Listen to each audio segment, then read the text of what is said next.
On this episode of If You Can, I'm speaking to Radzi Chinyanganya, a former Blue Peter presenter who set his sights on achieving that goal at just 8 years old. For me, it's not so much about the guaranteeing it to happen, but attempting to facilitate it happening. He's now one of the UK's most loved sports broadcasters, but the journey there was far from straightforward. Growing up, Radzi attended 7 different schools, navigating a turbulent and often uncertain childhood, constantly having to adapt, rebuild, and find his feet. I go from living in a hostel, then can't afford to live in a hostel, then I live in illegal accommodation for a while. And yet, through all of that, he held on to the vision of something far bigger. He's experienced what it feels like to achieve a lifelong dream, but also the setbacks, the doubts, and the lessons that comes with. If you told somebody that this is how long it will take, and on this date your life will change, easy peasy. It's the unknown. So how do you stay focused when everything around you is changing? And what does it really take to turn something you dream about as a child into your reality? Let's find out. I'm Louis Alexander. Welcome to If You Can. Radzi Chinyanganya, welcome to If You Can. I'm so honoured to have you here sat with me today. Thank you for having me. I find your career fascinating for so many reasons. You are the 37th Blue Peter presenter, and you've also, to me, you strike me as someone who's embraced challenge and change through your career for many reasons, and that's what we're going to get in today, from Blue Peter to being the broadcaster for many of the biggest events in the world, from World's Strongest Man to snooker to, well, the Winter Olympics, where you were just a couple months ago. But this show is driven by risk takers, by dream chasers. So I have to start with this. What is your belief in having a dream? And what's your relationship with turning dreams into plans and into reality? So exactly that. So it wouldn't be to have a dream, it would be to try and have a plan. There was a coach of Evander Holyfield who once asked him, he said, what's the aim? What are we going to do? And he said, it's my dream to be the heavyweight champion of the world. And he said, is it a dream or is it an aim? And he said, well, what's the difference? He said, a dream is something you hope will happen. An aim is something you put steps in to make it happen. And that's what I tried to do with TV. That's what I tried to do with skeleton bobsleigh and failed. So for me, it's not so much about the guaranteeing it to happen, but attempting to facilitate it happening. And I had the dream of, if you asked me when I was 8, I'd have said I want to be a Blue Peter presenter. That then kind of ebbed and flowed and turned into lots of different things. Eventually it happened, but for 3 years of my life, it wasn't looking like it was going to happen. And that I went all in, went to Loughborough University, graduated in economics, and then went, right, I'm going to chase this dream. And after a year, that's not so bad. Even though I was skint and I earned $3,000 in 3 years, that's okay. A year isn't too bad because people might be doing a master's or they might go away on an extended trip. 18 months, we've spent a lot of time on this and a lot of disappointment. And I go from living in a hostel, then can't afford to live in a hostel. Then I live in illegal accommodation for a while. And I'm working for free in work experience and internships and anywhere to get experience, and eventually get my break after 3 years. And even though now that's 3 years sounds like nothing, then that felt like a genuine eternity, because every day you're trying to do something, every day you're getting ignored on emails, you're getting pushed back, you're getting on a megabus for £1 to go from Loughborough, where I based myself, down to London for meetings to be cancelled, and everything in between. No one sees that bit. And so it was a long old process, a long old journey, and I kind of achieved one of my dreams, but I would also say that I think dreams are overrated as well. What does that mean? It means that if you say, I want to be Olympic champion, if you say I want to win the Super Bowl, if you want to win an Oscar, if you want to, whatever it is you want to do, you've probably imagined a moment, not a day. You've probably imagined a moment and not a week. You haven't imagined going to the toilet, having won the Oscar. You haven't imagined waking up the next day, probably being knackered because you haven't slept enough, checking out of the hotel that don't care that you've won the Oscar because checkout is at 11 a.m, missing breakfast because you were up late, therefore you're hungry, therefore you get... So the reality of the dream isn't this ethereal thing, it's real. But dreams aren't real by the nature of how you concoct them. So I'd say they're overrated in that the journey to getting there, the ambition is one thing. You then reach it, but it isn't a continuum. Life is real. And so by its nature, it's almost like a paradox where you're hoping for something that can't really exist because it isn't real. It's in your brain. This is exactly why I asked you to come on the show, right? Because you're someone who's actually done the things you have, but also willing to share that advice. That is the mission of this show, to share advice with people from all different walks of life, but they can embrace them into their own life. But you speak there about dreams. Before we get to that 3-year chapter, because I think that's very important for us to talk about, what was you chasing at 8 years old when you first had that idea or concept or dream, whatever we want to call it, to become a Blue Peter presenter? Were you chasing a moment, or were you chasing a certain day? I was chasing an experience where, so I would see on this thing called television, that was my view into the world. We were fairly skint as a family. So some of my friends went to America. Again, that was an idea. I could see that on Wish You Were Here on BBC Two on 6 p.m. on, let's say a Wednesday. I could maybe see 6 minutes of a curated trip to wherever it might be, or on another show that might exist that don't really happen anymore, sadly. But that was my snapshot into the world, was TV. And so seeing on Blue Peter these guys get to do all these cool things, meet these amazing people, I thought, I want to do that. So it was kind of as simple as seeing a world and a life that I wanted to touch. And we have lots of people come on this show. We've had Lennox Lewis, undisputed heavyweight champion. We've had lots of people who come on and they've achieved, the heights of their success, the summit. But they talk about those difficult years, that difficult chapter, as you called it, the hustle.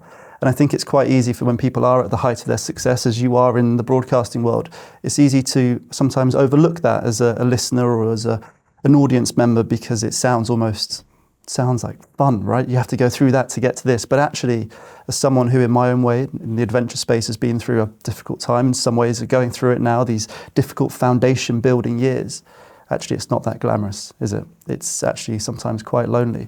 Can you take me back to some of those times that you're comfortable to talk about, where actually you were tested to the very limits of whether that dream was still chaseable? Yeah, I think it's, if you told somebody, whether it be Lennox or someone in TV, that this is how long it will take, and on this date your life will change, easy peasy. It's the unknown.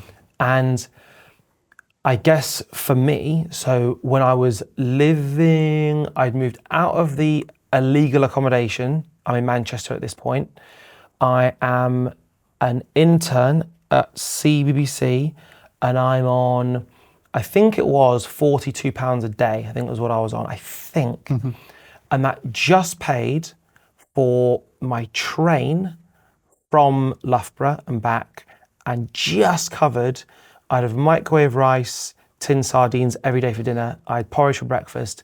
I'd canteen lunch at the Beeb, and I'd go to the gym. And if I'm going to be really honest, I used it essentially as a self-harming process, because I've never sort of done something where I'm sort of cutting myself or anything like that. But I was unracking the bar with way too much weight on. I wasn't warming up because I wanted to feel pain, and I wanted to let out my aggression. And the aggression was somebody who felt as though I'd failed. And failing is fine if it's part of a process, but when you actually feel like a failure, it's a very different thing. And so those days were extremely tough, because one thing about, again, chasing a dream that people don't talk about is what happens if you don't achieve it. Usually stories you hear about chasing a dream are by people you like, and therefore they have achieved it. So evidently it's gonna have less of a jeopardy arc because they do it. What about those who don't? Or what about when you get there and it's not what it's cracked up to be? And so I was low. I didn't have depression. I was definitely depressed, and I was strong because in the gym I was just training about as hard as I've ever trained. But it's a very tough thing, especially when you're dealing with subjectivity. I've been told in interviews, as in being interviewed by somebody for a job, too tall, too short, too old, too young, too black, too white, too posh, too street, too whatever. And you begin to have a sort of just a sense of inevitability with failure, and I guess you lose your spark. And if I therefore had met somebody who could have provided me with an opportunity, I wouldn't have had the energy, as in to convey kind of being a gleaming orb. I wouldn't have been that. I was beaten, really. And it's very difficult to look back with any real accuracy, because, so I'm sure you can touch on this, that if you go in open water, it's very difficult, to communicate how cold something is. And if someone says, it's 4 degrees or it's 8 degrees, well, I try to describe that as it's doubly as cold. And it's very difficult to compute what doubly cold is at the time, because I think partly we compartmentalize and extricate bad experiences, unless it's for your own safety, to have that kind of imprinted in your brain. So looking back at an experience that's really bad, it's so hard now, knowing that I'm doing all right, to go back to that headspace, because the headspace it was so entrenched of sadness and feeling like I'd let people down as well, which then meant that probably in my Rolodex when I die, that one of those moments will be telling my mum and sister at my mum's house that I've got the job on Blue Peter, because it was the antitheses of how I was feeling. And I knew it was plausible that my life could change in a moment. So then when your life does change, as it did on the 5th of August, noon, 2013, I'll never forget it. When it happens, the sense of disbelief has you in this incredible state of elevation, literal elevation. I felt like I was floating. I felt like there was mist. I couldn't compute words. I remember being sat with a wonderful man called Ewan Vinicum and Cheryl, boss of CBBC at the time. All I remember is this: Blue Peter, October. I couldn't take in anything. It was like I was high. I think I literally was high on whatever natural chemicals your body can summon up. It summoned up everything that day. But to go back to that sadness, I'm really proud of that boy for getting through that. Because you were knocked down, but you were never knocked out. Yeah, let's use the boxing analogy metaphor. Almost. But for those out there who are currently living in that moment, which, as you said, is difficult to reflect on, and I've had moments where you're fighting for sponsorship, and I've had thousands of rejections, both online, in person. What's your advice to those out there right now going through it, whether they're looking for that job, for a personal challenge, whatever it may be? What's your advice? So one would be, it's gonna have to be someone, and the only way you will ever find out if it can be you is by putting yourself in the race. It's probably not gonna be you if it's something that's extremely competitive. But my motto back then was, I can deal with answers I don't like. I can't deal with questions I don't have answers to. And so I have to find out that answer, for the good or the bad. I can accept a bad situation. I can accept a no. I can't accept I don't know.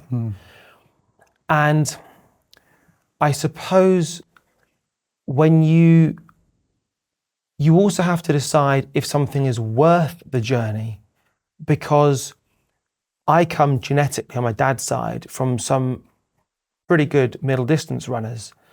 I think if I had my time again and I had to achieve sort of elite level sport, it would probably be maybe the 1500 meters, maybe a touch longer. Would I want that? No, can't be bothered. The training is too hard and the payoff isn't enough. So you have to ask yourself if you really want it. And if you do, then the other thing I would say is be kind to yourself, actually, because I sort of took motivation from being angry, and that isn't healthy. And I would try to reward the effort and not the outcome. I can't control the outcome, so I'll reward the effort. And so that boy back in 2010, 11, 12, 13, I would love to give him a hug, and I'd love to say, I'm so proud of the fact that you are not giving up. My question to him might be, what's the plan? What's the strategy? Rather than just scattergun, what's working and what isn't? I know you don't want to talk about it now because you're too exhausted to, but at the moment we're working hard, we're not working smart. So let's try now to gather what we've learned and see if we can adapt, to see if we can change this from being a fight to actually something where we have a tactic, something where we're going to work to our strengths. There's something quite special in that kindness to ourselves, because in those moments it's very easy to dream about making other people proud, maybe to prove them wrong, whichever way it may be. But actually, I know Matthew McConaughey said it when he won his Oscar speech, is the person he was chasing was himself in 10 years. He was trying to make that person proud. He was his own hero. And it's almost a moment of kindness, of respecting where you are in 10 years, but also when you achieve that, to look back and be proud of who you were 10 years ago. Yeah, and that's quite hard conceptually, because I think most greats in fields, especially sports, have elements where they can't be retrospective in the moment. I think if you are, let's say, training to be an SAS soldier or SBS, it's going to be so hard that you might just have to almost not be proud of yourself. You may have to go to a place that isn't healthy or sustainable, but it's what you have to do to get where you need to go. Which I think must be incredibly difficult if you are balancing roles. So if you are a husband, because I personally wouldn't have thought it was acceptable for me anyway to be a bad husband if I'm trying to chase my dream, because I'd feel like I'm bringing somebody else down, unless we're deciding that my dream's going to help us. I absolutely wouldn't allow myself to be a bad father. So to me, the biggest thing I could ever achieve is to be a good dad. And so I don't give a monkeys about, TV or awards or whatever it might be. I care about raising somebody who is a good person, has wisdom imparted onto them, is respectful, is ambitious, questions the status quo, hopefully might see God in what they do, and elements that, I think that is the person I wanted to raise, not that's the piece to camera I wanted to perform. Do you feel a strong connection with the younger generation? I watched just on the way here your video to younger students at a school, I think it was. It may have been your old school I saw on YouTube. And you were sharing advice to them to think of what they wanted to do and then actually to go out there and do it. And the advice of actually, it can be difficult, but it can be done. So do you feel that connection to the younger generation, to almost younger Radzi when he was going through those moments and helping them? You see, it's really funny because when you messaged me and you said part of the purpose of the podcast is inspiration, I feel conflicted about the word inspiration, in the sense that I sometimes work in what we call a mix zone. So in TV, if an athlete comes off a track or a footballer comes off the pitch, they go through the mix zone, which is the myriad of media. And so you'll usually get about 3 questions with them. And if I were to ask a lot of sports people in particular, what motivates you? They would often say, I want to inspire the next generation. I want to inspire people. And I'd usually think, but inspire them to do what? Because let's just imagine I did skeleton bobsleigh and I got gold in the Winter Olympics 2018. And they say, what do you want to do? I want to inspire people. Well, inspire them to do what? To do skeleton bobsleigh? What is it about? What can I do with what I have achieved so far that might be helpful to those young people? So when I speak to young people, I think they're told that the world sucks. This country sucks right now. Being young is difficult. Social media is toxic. Being a man and a boy is, there are so many elements of traits and different things within that. I want to permeate that and say, I know you're capable of amazing things. And so when I speak to young people, it'd be that. But if I speak to us peers, it's not easy to do, but I would try to be honest. That, I think, is what I'm trying to do when you're asking a question. So not to speak in generalities, not to speak in cliches, but to actually speak with, whether it's vulnerable or brutal honesty, about how I think, how I see things, and hopefully something within that might resonate. Because I would say, I think it was a guy called William Cullen Bryant, I might be wrong on that. He says, even the truth crushed to earth shall set you free. I think truth is something that's, it is truth, and it's very important. And in the world right now, we don't have a lot of it. Now, normally we talk about the big moments on this show, but what's standing out to me from Radzi's story is how much of it comes down to consistency, showing up again and again, even when things aren't certain. And that's something that Bob really aligns with. Bob support this podcast, and they're all about making their everyday routine a bit more simple, because it's often the small things that you do consistently that add up over time. Bob is a refillable body wash for men. You've got a reusable applicator, you drop a Bob bar in, and not only are you doing something good for yourself, but for the planet too. No fuss, no waste. It's simple, works at home or when you're traveling. In fact, I just landed back last night and my Bob was right alongside me in my hand luggage. I want to say a big thank you to all of the team at Bob for supporting, if you can. This conversation with Radzi really wouldn't be happening without them. Let's get back to it. Can you take me to the hardest moment, but also the best moment of Blue Peter? Okay, the best was probably jumping out of a plane with the RAF Falcons. And I say that with hesitancy because actually some of my favourite bits on that show, it was getting to go into the guts of a building. It was getting to see behind the scenes and meeting people that do the most unusual jobs. Like there's a geezer called Ian I met who, I don't know if he still works there, but he worked on Tower Bridge. And so there's a process to opening or lifting, raising the bascules on Tower Bridge. And he was just so helpful. We went into the guts of the building and we got to see the Victorian engineering. And then when we eventually have the crescendo of the film where we press the button and there's a whole process that goes into it. And I said, Ian, thank you so much for your time. I said, you've been really generous. And he said, that's all right, mate.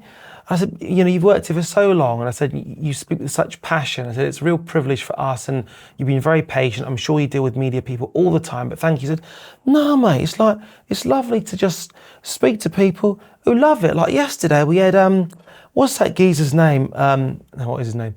It was, who's the chap? Gandalf from Lord of the Rings. Ian McKellen. So he said, no, that's all right, mate, because yesterday we had Sir Ian McKellen here. I said, you would say Ian McKellen doing this? He said, yeah. I said, well, you've fallen from grace having to work with us. I said, out of interest, before he pressed the button for the bascules, did he go, you hold on, ours? And he went, no, he didn't say that, mate. And it's just moments, like ridiculous moments where, why am I raising the bascule of Tower Bridge? Why am I doing these nuttish things? Why have some random geezer from Wolverhampton been allowed to do this? And to be live on air on Blue Peter, on the BBC. I think this is bonkers. And singing with Gareth Malone's choir, going to number one. Well, I can't sing. What am I doing as part of this caper?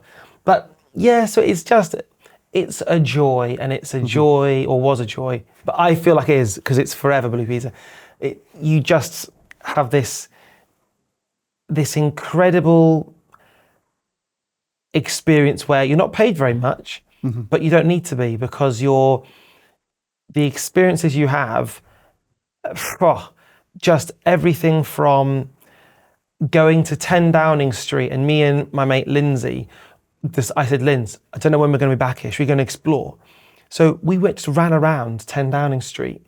We walked into a meeting with the then Prime Minister, Theresa May, in the room. I've gone, Linz, let's go in. And so I've opened the door. Lindsay's walked into the back of me as I'm now trying to hit the handbrake because I'm looking at the Prime Minister look at me in where she works going, who are you and what are you doing in here? And I think I said, sorry, Your Highness, because I panicked. And Lindsay went, was that terrible? I went, let's go, I think we need to go. And that was the day that we turned the Christmas tree lights on in Downing Street. And then that same day, we'd given Prince William and Kate a Blue Peter Gold badge. And what the hell's going on? It's incredible. If my dad from Zimbabwe could have ever seen that, I mean, a geezer from Zimbabwe grew up on a subsistence farm, to have his boy walking into meetings with the British Prime Minister, meeting royalty, all that. I'm not necessarily fussed about if someone's famous or whatever, but that is just, that's nuts. But it almost seems, from watching it from afar, that variety in everything you did during Blue Peter has continued now in the 7 years since you stepped away to work in sports, from snooker to wrestling to, is it 2 Winter Olympics you've done, to 3, yeah. World's Strongest Man. It's incredible. What I'm particularly keen to know, though, is meeting all of these best athletes in the world in their own industries, is what are the similarities between them? Or likewise, what are their differences? What I would say is when you speak to somebody at a peak of their career potentially, or falling short at a key moment in their career, you actually learn a lot about who they are as a person, but you can also make quite a lot of predictions going into it. So a classic will be, you're in the final of whatever the event may be, let's take the Olympics, and it will be something along the lines of a brilliant semi-final. You've gone through automatically, strong drive phase, how was it for you? And they'll respond. And within that, we'll at some point get to the final next. How are we feeling about that? If I hear words along the lines of, it's the final now and anything can happen, I know they're not going to do it particularly well. Because what you've communicated is that your potential success boils down to a statistical inevitability. What you haven't said is, I know in the final, if I get a start on insert person, or if I commit to technique, or if I put together a race anywhere like that, these are sort of tangible things, even though they are ifs, but they're controllable things.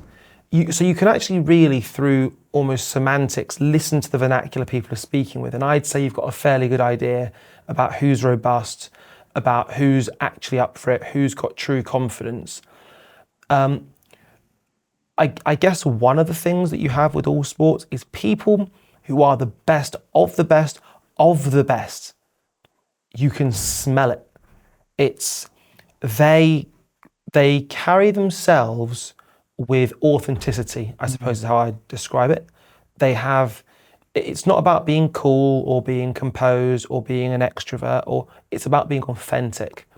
And you see it, I saw it in figure skating at the Winter Olympics. There's a guy called the Quad God who actually, let's say, fell short in the individual event for the men, an amazing American skater, but it didn't really matter. It didn't take anything away from who he is and who he was, because everyone knew he's the boy, he's the guy. They have an X factor, they have something else. And another thing might be a willingness to do what other people aren't. And I'd say that is, so I'm hoping to start a business, to start a brand, and it's nothing to do with my name, it's an idea, and it'll be in the supplement space. I believe you can outthink the competition. And it might not work, but I believe I've seen enough people that don't impress me do very impressive things. So whether it's a billionaires, obviously what they've done is they've amassed a lot of wealth and whatever. There's usually not that much that you go, oh, from a brain matter perspective, you're just different to me. If you're 6'11" and I'm 5'10", I'm probably not going to play in the NBA. You are built differently to me. Life usually isn't like that. Yes, there are a few things. But in terms of things that you could go away and use, I believe in this, which is hard work beats talent when talent fails to work hard. Talent seldom works hard, by the way, because you haven't learnt the skill of hard work.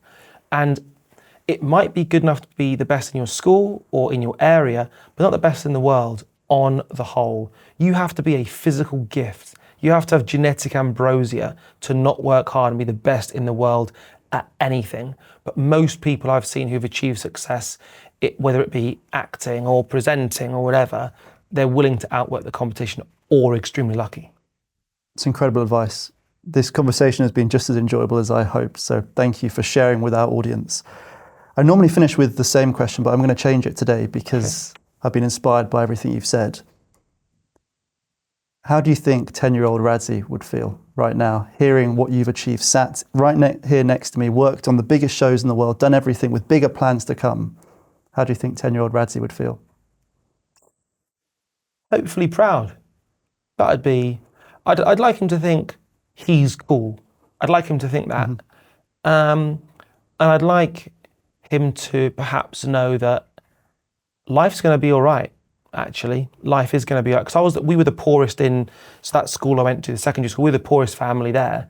And I know that because we were the only ones on working parents' tax benefits, which as a result gave me a thing called EMA, which was Education Maintenance Allowance. In sixth form, you got paid a very, very small sum, maybe 60 quid for a half term. I was the only family who had that in the school. And so I often felt like the pariah. Trying to think, in a school of, say, 800 people, at the time, it has changed a bit now, but at the time, I think there were maybe 11 black kids, maybe 9, and sort of 2 mixed race, myself included. And so there weren't many people who looked like me, and even, say that mixed race kid, he had an English name, for example. And so little Radzi had a wicked childhood, a bloody brilliant childhood, but he didn't think the extraordinary could be possible. And so I hope perhaps he looks and thinks, yeah, I want to be like him when I'm older. Yeah, that would be the ultimate thing, to say, I want to be like him when I'm older, because I am older and I am him. So if he thinks it's all right, then that's all right by me. It's incredible. I think you probably inspire more people than you know out there too. So, well, that's very kind. Thank you. Thank you for coming on the show. Mate, my absolute pleasure. Radzi, it's been an absolute pleasure. Thank you for joining us on If You Can. Thank you everyone for tuning into this week's episode of If You Can with the incredible Radzi Chinyanganya.